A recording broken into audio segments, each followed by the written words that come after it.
ज़रा दो आदाद अपने सामने रखिए, एक 44 अरब है और एक 22 अरब रुपए।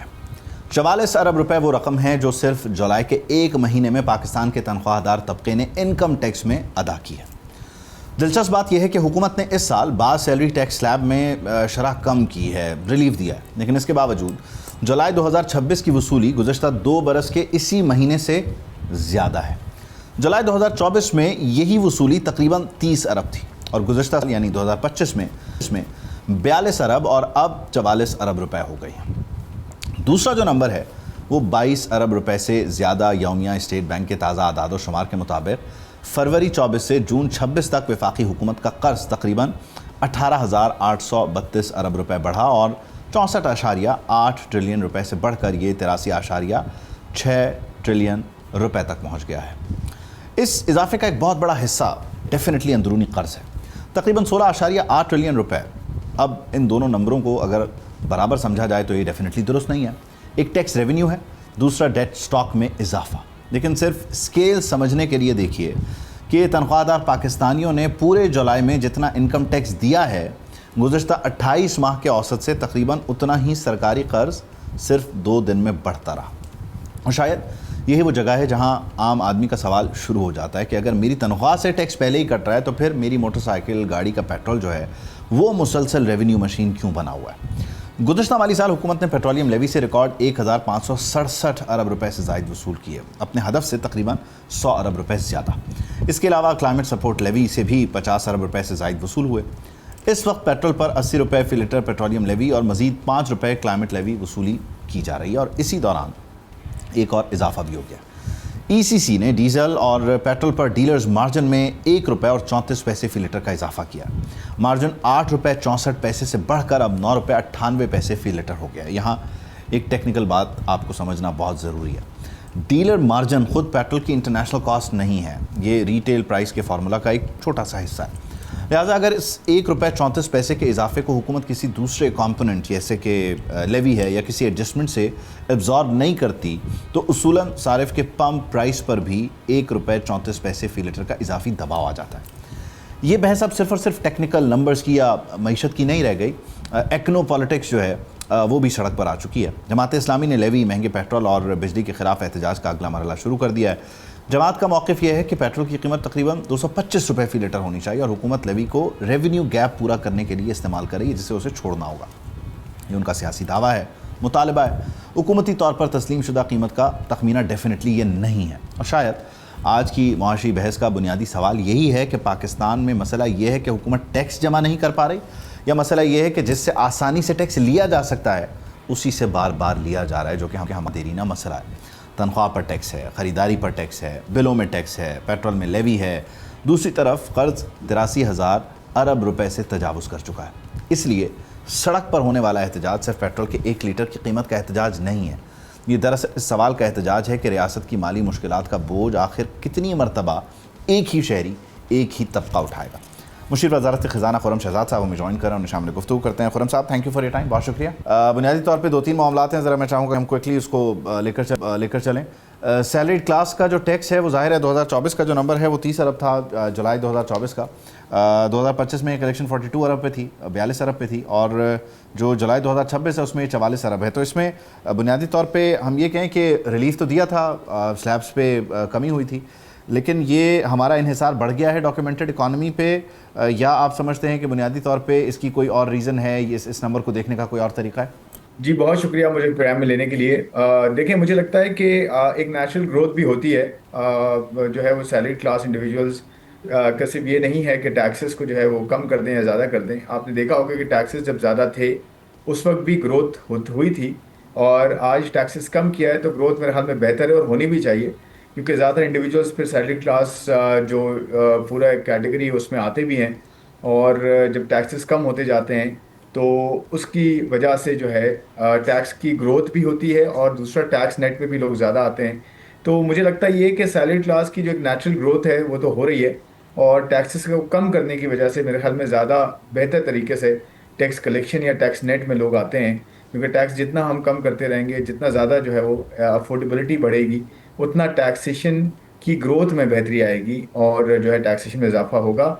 और इसके साथ साथ आप देखें बजट में ये किया गया है खासकर सैलरी क्लास के लिए, इस दोनों बजट्स में, पिछला बजट भी और ये भी, जिसमें पिछले बजट में जो शुरू के स्लैब्स हैं जिसमें जो है वो 12 लाख या उससे कम के जो सैलरी क्लास कमाने वाले हैं पूरे साल के, या कह लें कि जी 60,000 50,000 से ऊपर, 50,000 तक जो है वो कोई टैक्सेस नहीं है, उससे ऊपर जाएं तो 500 रुपये टैक्स जो है, तकरीबन लाख रुपए पे 500 रुपये टैक्स है।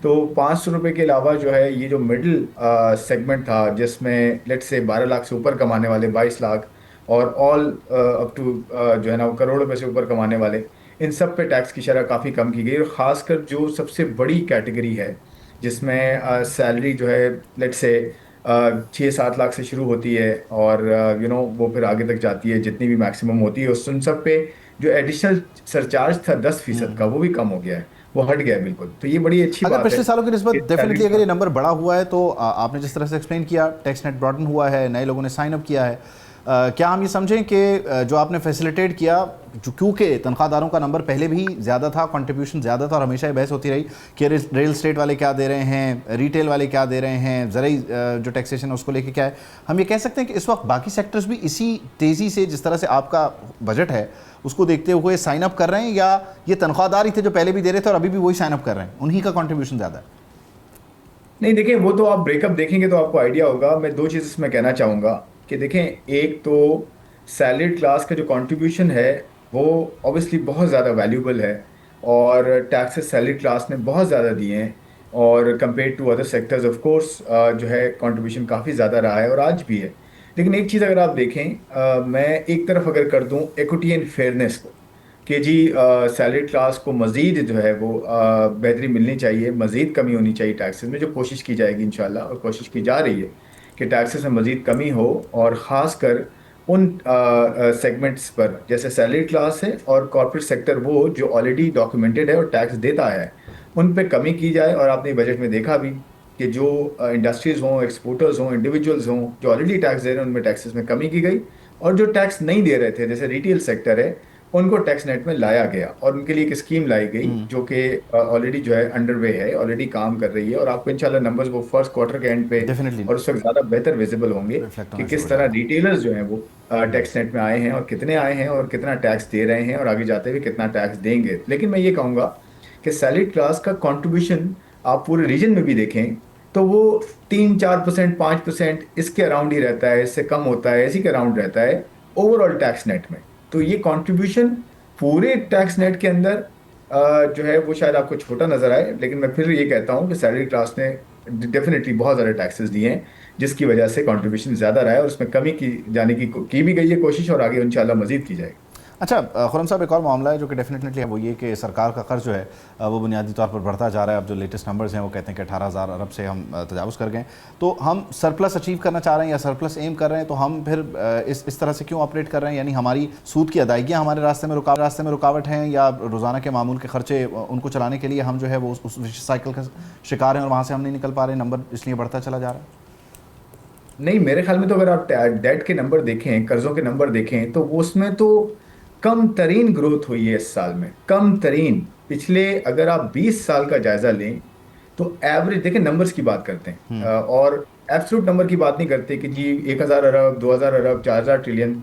बात हमेशा की जानी चाहिए कि मईशत के तनासब से कितना कर्जा लिया गया है या नहीं लिया गया है या वापस दिया गया है। ये मैं आपको बताता हूँ। देखिए, कर्जा जो है ना, इस साल 2026 जो ख़त्म हुआ है जून एंड पे, इसमें कर्जे की रफ्तार स्लोवेस्ट रही है, सुस्त तरीन रफ्तार रही है कर्जा लेने की। इनफैक्ट वापस देने की रफ्तार बढ़ी है। मैं आपको बताता हूँ कैसे। जो टोटल कर्जा बढ़ा है ना पाकिस्तान का पब्लिक डेट, वो 7.7%, 7.5 पौने 8% पे बढ़ा है, जो पिछले 20 साल का एवरेज 16% है। यानी कि हर साल 16% से कर्जा बढ़ रहा था 2007 से लेकर 2026 के बीच में, हर साल 16% से। आज वो 7.7% से बढ़ा है, यानी कि आधे से भी कम। तो एक तो ये कि कर्जे लेने की रफ्तार बहुत कम हो चुकी है और स्लोवेस्ट है, सबसे कम है। दूसरी बात यह है कि जो मईशत है उसके तनासब से कर्जा नीचे आया है। 2022 में 75% था मईशत के हिसाब से कर्जा, आज 68% है। 2020, 19, 20, 21 की बात करूं तो 80% से भी ज़्यादा कर्जा था, आज 68% है। इसका मतलब ये हुआ कि जो मईशत की रफ्तार जो होती है उस हिसाब से कर्जे की रफ्तार में कमी हुई है।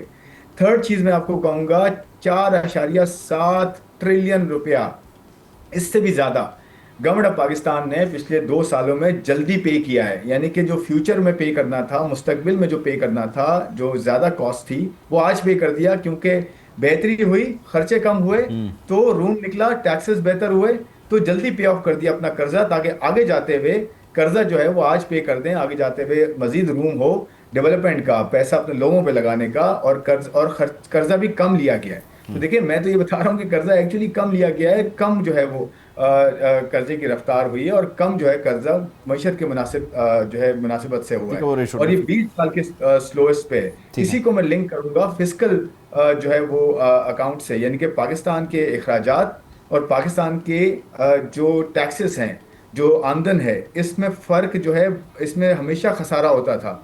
आज खसारा 22 साल की कम तरीन सतह पे है। 22 साल की, जो 2022 में सबसे ज़्यादा था खसारा 8%, आज वो 3% से भी कम है, 2.6 के करीब है तकरीबन। और एक्चुअली अगर आप ये कर्जे की अदायगियाँ निकाल दें तो हम तो ऑल टाइम सरप्लस में हैं, खसारा ख़त्म हो चुका है।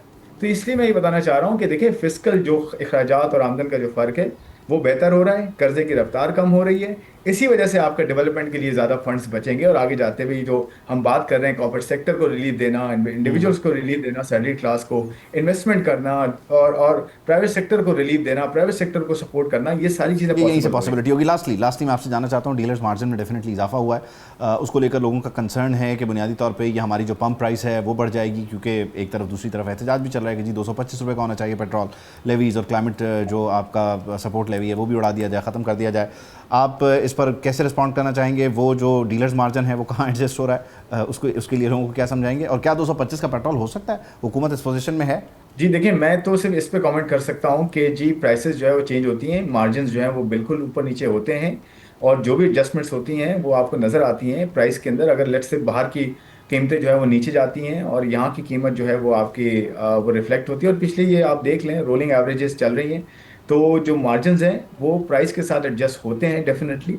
और मार्जिन्स इसलिए भी होते हैं कि मार्जिन्स चाहे वो डिस्ट्रीब्यूशन के हों या ऑयल मार्केटिंग कंपनीज के हों, वो साथ साथ चलते हैं। प्राइस का एक पूरा बिल्टअप है, ये ऑगरा देता है, आपको पता है, उसके अंदर एडजस्टमेंट्स होती हैं। तो ये ऐसा नहीं हो सकता कि एक तरफ इंडस्ट्री के लिए नुकसान हो और सिर्फ कंज्यूमर का फ़ायदा ही हो, कंज्यूमर का फ़ायदा ही अल्टीमेट गोल है। बट अगर जो इंडस्ट्री है उसकी प्रॉफिटेबिलिटी या उसकी सस्टेनेबिलिटी भी साथ रखी जाएगी, तो अल्टीमेटली फ्यूचर में कंज्यूमर का ही फायदा होगा, क्योंकि वो प्रोडक्ट लेकर आता है और कंज्यूमर को प्रोडक्ट अवेलेबल हो गया, तो अल्टीमेटली फायदा कंज्यूमर का ही होता है। गोइंग फॉरवर्ड अच्छी बात यह है कि कीमतें नीचे आई हैं, और कीमतें जो हैं थोड़ी सी थमी हैं, और जंग थोड़ी सी थमी है, इस वजह से आपको इतना बड़ा इम्पैक्ट नज़र नहीं आ रहा। इंशाल्लाह आगे जाते हुए पाकिस्तान का रोल और मजीद आप देखेंगे बेहतर जो है वो प्ले करता हुआ इस सीज़ फायर में और इस जंग को रुकवाने में। इवेंचुअली कीमतें नीचे आएंगी और आपको लोकल मार्केट में भी कीमतें मजीद नीचे आती हुई नजर आएंगी इंशाल्लाह। बहुत शुक्रिया खुर्रम साहब, thank you for your time. Subscribe करें और बेल दबाएं ताकि कोई खबर रह न जाए।